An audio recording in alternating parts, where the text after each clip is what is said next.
بسم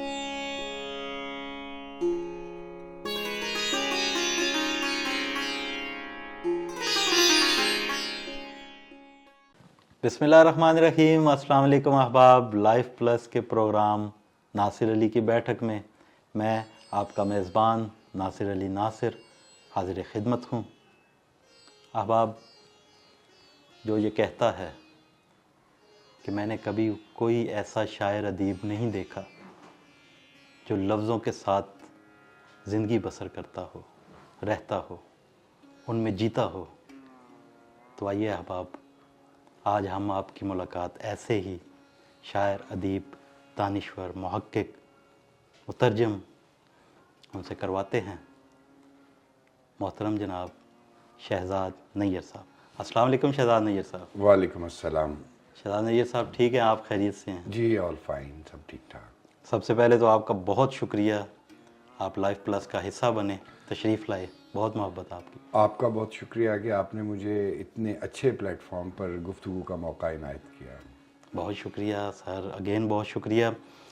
اچھا سر، 90 کی دہائی سے لیٹ 80s میں بھی آپ کا جی شمار کیا جاتا ہے. 90 کی دہائی میں تو آپ باقاعدہ سامنے آئے. جی بالکل. اور یہ بتائیے گا کہ جدید غزل کو کہاں دیکھ رہے ہیں آپ 90s میں بھی آپ نے سفر کیا اور اب تک ماشاءاللہ آپ دیکھ رہے ہیں. جی جی. تو جدید غزل، نئی غزل، یہ کہاں دیکھ رہے ہیں آپ؟ پہلے تو میں یہ واضح کر دینا چاہتا ہوں کہ لفظ جو جدید ہے وہ ایک ریلیٹیو ٹرم ہے. اچھا.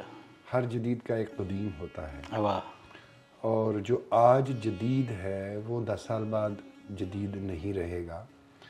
لیکن بطور ایک ادبی اصطلاح کے جسے ہم جدید تر غزل کہتے ہیں، جی جی. وہ سمجھ لیجئے کہ 70-80 کی دہائی میں اس کے لیے یہ ٹرمنالوجی استعمال ہونی شروع ہو گئی تھی. واہ. آپ کی مراد مجھے لگ رہا ہے جیسے 21ویں صدی میں کہی جانے والی غزل، پچھلے 20-25 سال میں جو غزل کہی گئی.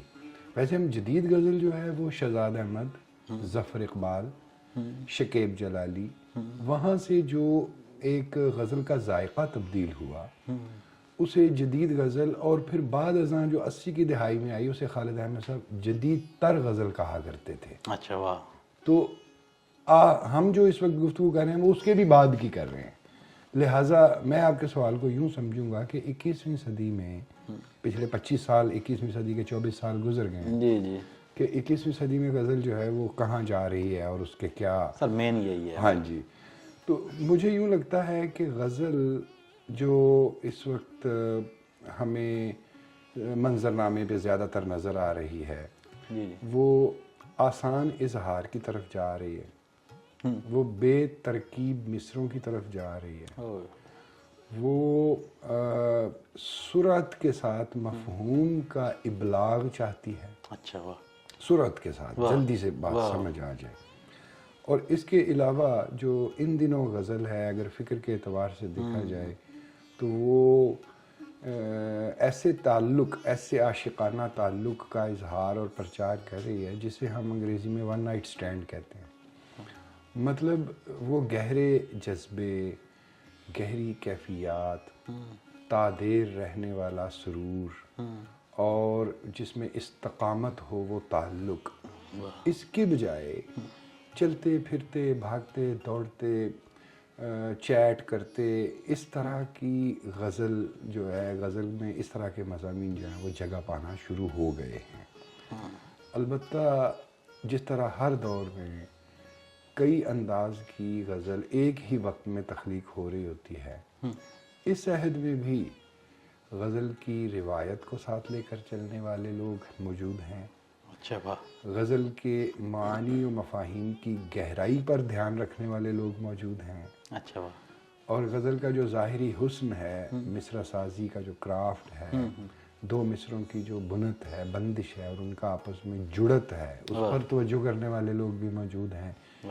میری نگاہ ایسی غزل پہ رہتی ہے جو ایک طرف تو اپنا ایک پاؤں روایتی حلاوت میں، روایتی چاشنی میں رکھے، روایت سے اقتصاب کرے، اور پھر اس عہد میں جو ہمارے مزاجوں میں ہماری طبیعتوں میں جو کچھ تبدل پیدا ہوا ہے اسے بھی اسی سطح پر ٹریٹ کرے جو کہ غزل کی سطح ہے. غزل کی ایک سطح ہے. قدماء جو تھے متقدمین وہ کہا کرتے تھے کہ اچھا بھئی یہ غزل میں استعمال ہونے والا لفظ نہیں ہے, یہ غزل میں باندھنے والا مضمون نہیں ہے. اچھا اب تو خیر غزل میں ہر نوع کا مضمون باندھا جا رہا ہے اور ہر طرح کی زبان استعمال کی جا رہی ہے, ہوگا یہ بھی کہیں نہ کہیں ٹھیک, لیکن جو میرا نقطۂ نظر غزل کا ہے وہ یہ کہ بہرحال غزل کی زبان, غزل کا اظہار اور ادائے مطالب کا ایک اپنا سلیقہ اور قرینہ ہے جو غزل کو مرغوب ہے. اس میں ملفوف اظہار بھی ہو سکتا ہے. آج کی غزل ذرا واشگاف اظہار کی طرف جا رہی ہے. اچھا جس میں کہتے ہیں نا صورت کے ساتھ سمجھ آنے والا شعر, تو وہ واشگاف اظہار ہو گیا. غزل کو ایمائیت پسند ہے, غزل کو رمزیت پسند ہے, غزل کو اشاریت پسند ہے. غزل جو ہے وہ ملفوف, تھوڑا سا مبہم, تھوڑا سا ایہام کے ساتھ, ابہام کے ساتھ اظہار کو پسند کرتی ہے. کسی نے کہا تھا کہ غزل میں ایک بات کہنی ہے تو 100 بات چھپانی ہے. یہ ساری نازک باتیں ہیں. آج کے بیشتر نوجوان شاعر غزل کی اس نزاکت کو, اس خوبصورتی کو اور اظہار کے اس اختصاص کو جو غزل کے ساتھ مختص ہے اسے اتنی اہمیت نہیں دیتے جبکہ دینی چاہیے. واہ کیا کہنے ہیں آپ کے, آپ نے یہ واضح کر دیا کہ غزل اس وقت موجودہ دور میں عہد حاضر میں مضبوط کندھوں پر ہے. کیا ایسا کہا جائے گا؟ مطلب میں نے جیسے عرض کیا کہ ایک ہی عہد میں جب غالب اتنا گہرا فلسفیانہ کلام کہہ رہے تھے تو دوسرے مومن بھی تھے, وہ بھی تھوڑا سا رومانوی اظہار کہہ رہے تھے. تو آج کل بھی ایسا ہے کہ ہمارے سامنے ایسے کئی نام ہیں جو پوری ذمہ داری کے ساتھ, پوری توجہ کے ساتھ غزل کے فن کو سمجھ کے, روایت کا مطالعہ کر کے اس کو کوئی آگے بڑھانا چاہ رہے ہیں. دیکھیے جب غزل صدیوں کا سفر کر کے یہاں پہنچی ہے تو اگر آج کے عہد میں کوئی شاعر اس کے کرافٹ میں 1.5-2 انچ کا بھی اضافہ کر دے نا, وہ بھی اس کی کنٹریبیوشن ہے. لیکن تھوڑا سا آگے بڑھانا چاہیے غزل کو. اب اگر اپنے ہم عصروں کے میں کچھ نام لوں, ویسے تو ظاہر ہے یہ لسٹ کبھی بھی مکمل نہیں ہے. جی ایسے ہی. مثلا اختر عثمان ہیں, ہاں جی ماشاءاللہ, شناور اسحاق ہیں, واہ واہ, پھر ہمارے رحمان حفیظ ہیں, واہ واہ واہ, عماد اظہر ہیں, واہ واہ واہ, اچھا کاشف حسین غائر ہیں جو کراچی میں ہوتے ہیں. وہیں بھی ایک نوجوان شاعر ہے احمد جہانگیر, وہ ہے. اچھا آپ کے ہاں ایک نوجوان بچہ آیا ہے, بچہ کیا دوست ہی ہے, بھائی ہے, سعید شارق. اچھا پھر ایک کچھ عرصہ پہلے کتاب آئی تھی شرق میرے شمال میں ذوالفقار عادل کی. اب ذوالفقار عادل کی غزل بالکل, تو یہ وہ لوگ ہیں جن کے میں نے اور بھی کئی ہوں گے, اب حافظے میں سارے نام ایک ساتھ نہیں آ سکتے. یہ وہ لوگ ہیں جو سنجیدگی کے ساتھ غزل کے فن کو, غزل کی تھاٹ کو آگے بڑھا رہے ہیں اپنے عصر میں. ہم اپنے آگے پیچھے سینئرز میں ظاہر ہے صابر ظفر ہیں, ظفر اقبال ہیں, غلام حسین ساجد ہیں, یہاں آپ کے پاس جلیل علی ہیں. تو یہ ان لوگوں کی کہیں نہ کہیں کسی نہ کسی سطح کی, خورشید رضوی ہیں, اپنے اپنے انداز میں کنٹریبیوشن ہے. تو اس عہد میں تھوڑا سا جو سوشل میڈیا کا غلغلہ بلند ہوا ہے اور ایک دھما چوکڑی مچی ہے اور ہر طرح کا مال جو ہے وہ چوراہے میں آ گیا ہے. ایڈیٹر کی چھلنی موجود نہیں ہے. جو ادبی جرائد و رسائل میں ہم شائع ہوتے تھے, ہمارے لیے فنون میں شائع ہونا ایک بہت بڑی مسرت کا باعث ہوتا تھا. اوراق میں چھپنا, معاصر میں چھپنا, کئی رسالے تھے. فیصل اجمی صاحب آثار رسالہ شائع کیا کرتے تھے, بھارت سے شب خون رسالہ آتا تھا. تو وہ ایڈیٹر کی ایک چھلنی تھی. اب سوشل میڈیا پر جیسا میں نے کہا کہ چوراہا ہے اور اس چوراہے پہ ہر کوئی اپنا مال لے کر بیٹھا ہے. اس میں اچھا بھی ہے, اس میں درمیانہ بھی ہے, اس میں برا بھی ہے. ایک بات جو میں نے محسوس کی نوجوانوں میں, جیسے میں نے کہا کہ فاش گوئی غزل میں آ رہی ہے, آسان ابلاغ کی طرف توجہ ہے, آسان زبان کی طرف توجہ ہے. کسی وقت غزل میں انگریزی کا اکا دکا لفظ آ جانا تو برا نہیں سمجھا جاتا تھا، لیکن انگریزی الفاظ کی بھرمار ہو جانا یہ ایک اور معاملہ ہے۔ تو ایسا بھی ہمیں نظر آ رہا ہے۔ اس سارے سے میں یہ تو نہیں کہوں گا غزل انحطاط پذیر ہے تو غزل زوال پذیر ہے تو غزل نیچے جا رہی ہوں، میں کہوں گا غزل تبدیل ہو رہی ہے۔ اچھا، اور یہ تبدیلی ہر جگہ پر مثبت بھی نہیں ہے اور ہر جگہ پر منفی بھی نہیں ہے۔ بعض لوگ ہیں جو اس کے ذائقے کو خوبصورتی سے تبدیل کرنے کی کوشش کر رہے ہیں، اور بعض ہیں جو غزل کا ذائقہ، اس کی کیفیت، اس کا کرافٹ، اس میں کہیں نہ کہیں ان سے یہ کوتاہی ہو رہی ہے کہ جو کیفیات غزل کے ساتھ منسلک اور مختص بلکہ بالکل ٹائٹلی اس کے ساتھ جڑی ہوئی تھیں، ان کو بھی وہ الگ کر رہے ہیں۔ تو تھوڑا سا اس پہ خیال ہونا چاہیے۔ واہ واہ واہ، بہت اچھا۔ اچھا، یہ جو آپ نے بات کی غزل جو ہے وہ تبدیل ہو رہی ہے، آپ زوال نہیں کہیں گے، اس کو تبدیلی کا نام تبدیلی کہوں گا۔ بالکل ٹھیک ہے آپ نے کہا۔ اس کا پیمانہ جو ہے پرکھنے کا کیا سوشل میڈیا ہے؟ ہرگز نہیں۔ وہی تو میں عرض کر رہا ہوں کہ پہلے ایڈیٹر کی چھلنی ہوتی تھی، اسے پرکھنے کا پیمانہ سوشل میڈیا تو ہو ہی نہیں سکتا، اس لیے کہ فن کی جو تعین قدر ہے، ایویلیویشن، اس کے تو پیمانے موجود ہیں۔ آپ یقین کریں، ارسطو نے کتاب لکھی پوئٹکس۔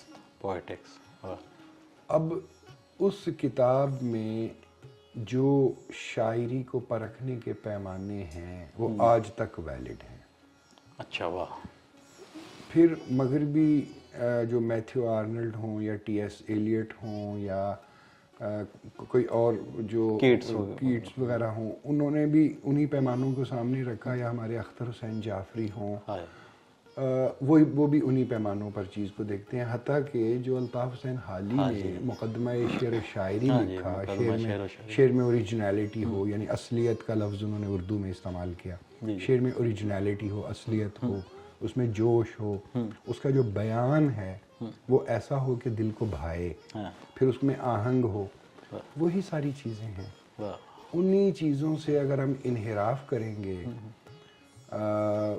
ایک تخلیقی انحراف بھی ہوتا ہے، اور کبھی کبھی انحراف کے بعد جو راستہ اختیار کیا جائے وہ مقبول بھی ہو جاتا ہے، لیکن ایک آدمی پورے لسانی شعور کے ساتھ لسانی انحراف مثال کے طور پہ کرتا ہے، وہ مختلف ہوگا، اور ایک آدمی لا علمی میں زبان کی غلطی کر جاتا ہے، وہ الگ بات ہوگی۔ آج کے شاعروں میں نا وہ تفحص کا لفظ استعمال کروں گا نا، وہ تفحص نہیں ہے، گہرا تدبر، گہری سوچ، لفظوں کی، مصروں کی ایسی بناوٹ، ایسی بندش جو پوئٹکس پیدا کرے، شعریات پیدا کرے۔ تو اگر ایک جملے میں کہنا چاہوں وہ یہ کہ شعریت وہ وصف ہے شاعری کا جس کے بغیر شاعری اس قابل بھی نہیں ہوتی کہ اس کو ایویلیویٹ ہی کیا جائے، یعنی شعریات ہونا ضروری ہے۔ ہمیں آج کل کی جو سوشل میڈیائی غزل ہے اس میں کافی ساری شاعری کے نام پر پیش کی جانے والی چیزیں شعریت سے آری اور شعریت سے خالی نظر آتی ہیں، یہ نامناسب ہے۔ واہ واہ واہ۔ تو آپ یہ سوشل میڈیا کو آپ نے مکمل طور پہ رد کیا کہ بھئی اس کو یہ کوئی پیمانہ نہیں ہے، شعر کو شاعری کو پہنچانے کا ذریعہ ہے، پرکھ کا پیمانہ نہیں، پرکھ کا پیمانہ نہیں۔ تو اس کو ہم اگر یہ یوں دیکھا جائے کہ اس دور میں جس میں ہم جی رہے ہیں، جس میں ہم رہ رہے ہیں، سوشل میڈیا نے کچھ تو ایسا کام کیا ہے کہ جس سے شعر و ادب کے لیے کچھ تو اہم کام ہوں گے، اس پہ تھوڑی سی نگاہ۔ میں عرض کرتا ہوں کہ سوشل میڈیا نے ایک بہت اہم کام کیے ہیں۔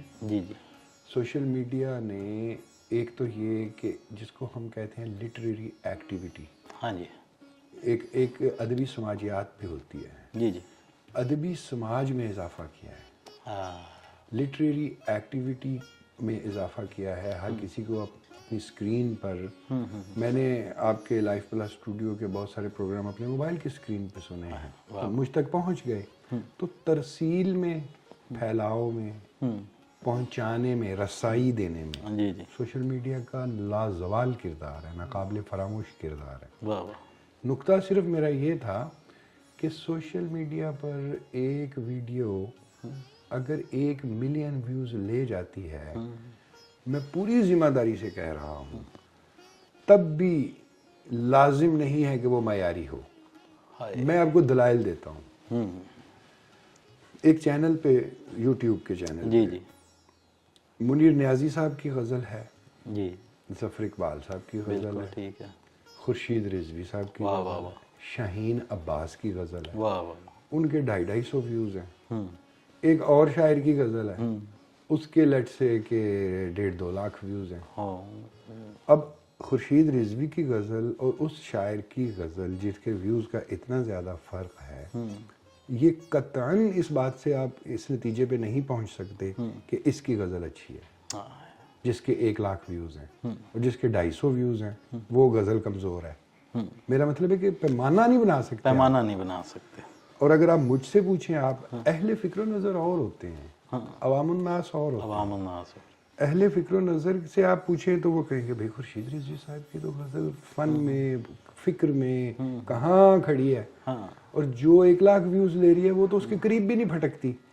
تو میرا کہنے کا مطلب یہ ہے کہ اور یہ بات آپ یقین کریں، آپ دیکھ لیجئے جا کر یوٹیوب کے بعض چینلز پر کہ آپ کو جو سکہ بند نام ہے، جیسے منیر نیازی صاحب، جی جی، حتیٰ کہ ایک جگہ پر پروین شاکر کی غزل بھی لگی ہوئی تھی ان کی اپنی آواز میں، اور ایک اور مقبول شاعر کی غزل بھی لگی.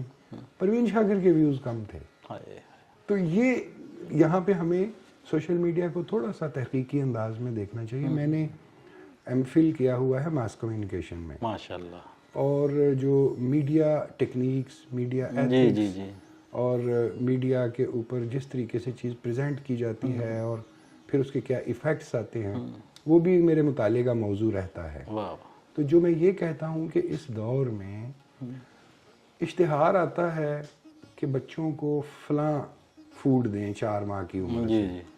پوری دنیا کے جو میڈیکل ایکسپرٹس ہیں وہ کہتے ہیں کہ نہیں، یہ فوڈ اچھا نہیں ہے، یہ پروسیسڈ ہے، اس میں کیمیکلز ہیں. اس کی بجائے آپ نیچرل آرگینک گھر میں گندم لیں، دلیا بنائیں اور وہ بچے. لیکن اشتہار چلتا چلا جا رہا ہے تو بہت ساری دنیا کو سمجھے گی کہ یہ بہتر ہے. یہ چیز میں اس طرف آ رہا تھا. جی، میں اسی طرف آ رہا تھا کہ یہ بات کون نئی نسل کو بتائے گا، جنہیں اب خورشید رضوی صاحب ماشاءاللہ بہت بڑا نام ہے، ان کے مقابلے میں اگر آپ کسی اور نوجوان کی غزل دیکھ لیں، اس کے ویوز اور ان کے ویوز جو ہیں وہ بالکل. اور یہ چیز نوجوانوں کو کون بتائے گا کہ یہ کوئی معیار نہیں ہے؟